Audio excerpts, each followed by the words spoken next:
Setiap orang lain-lain kan. And Anis pula seorang introvert. So Anis tak akan pergi ke orang tu, oh kenapa you cakap macam tu dekat I tadi. I tak akan tanya. So kalau orang tu rasa dia buat salah, dia akan datang minta maaf. Either tak minta maaf pun, Anis terima saja. Meskipun diusik dan dijadikan bahan jenaka oleh pengacara program hiburan TV baru-baru ini, namun pelakon Ruhainis tetap memandang perkara itu dari sudut positif. Kata Ruhainis, dia tidak ambil pusing usikan pengacara berkenaan kerana menganggap ia hanya sekadar gurauan semata-mata. Mengakui mungkin bagi sesetengah pihak gurauan itu kedengaran kasar dan agak sensitif, namun Ruhainis enggan memanjangkan perkara itu kerana mahu menjaga hubungan baik bersama pengacara berkenaan. Baguslah macam tu Ruhainis. Memang dalam berkawan ni ada macam-macam ragam. Biasalah tu kalau usik-usik kasar macam tu. Yang penting tiada yang terasa hati ya. To be honest, sebelum Anis pergi ke program tu pun Anis dah tahu dah benda-benda macam ni akan berlaku. So, everyone knows pun dia kan memang suka bergurau. Tapi Anis take it benda tu secara positif dan Anis tak pernah ambil hati. Anis rasa benda tu tak perlu nak besar-besarkan sebab kita pun masing-masing dah matang dalam industri and this is not the first time pun and dah banyak kali. So Anis rasa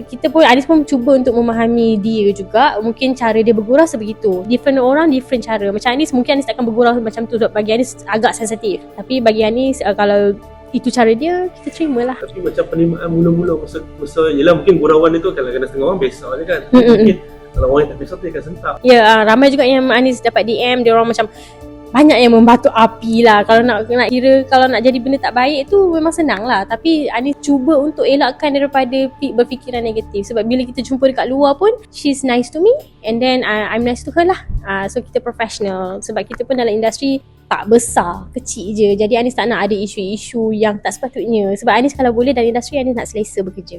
So kita pula banyak event yang kita bump into each other. So Anis tak nak macam ada tarik-tarik muka ke, buat muka ke, nanti tiba-tiba avoid each other ke. Nanti bila Anis datang, dia pun lari tempat lain, Anis pun nak pergi tempat lain. So Anis tak nak macam tu. Kita nak macam kita berkawan dengan semua orang. Bila jadi ada tak macam mungkin dia minta maaf ataupun macam ni minta maaf lah ni tak tergurau kata dia kasar, ada tak benda tu? Ke macam let it go lagu tu je? Dia let it go macam tu je. Dari situ Anis faham yang memang cara dia sebegitu. That's why Anis terima je. Tanya sikit lah, hubungan Anis dengan dia tu macam mana?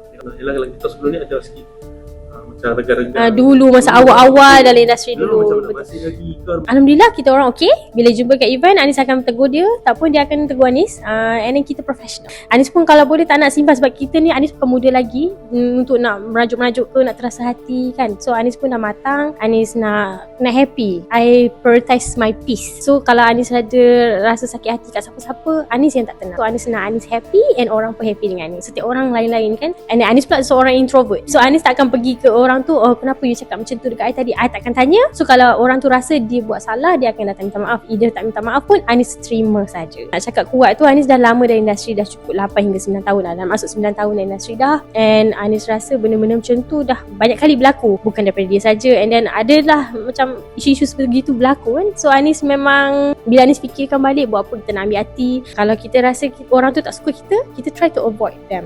Macam tu je.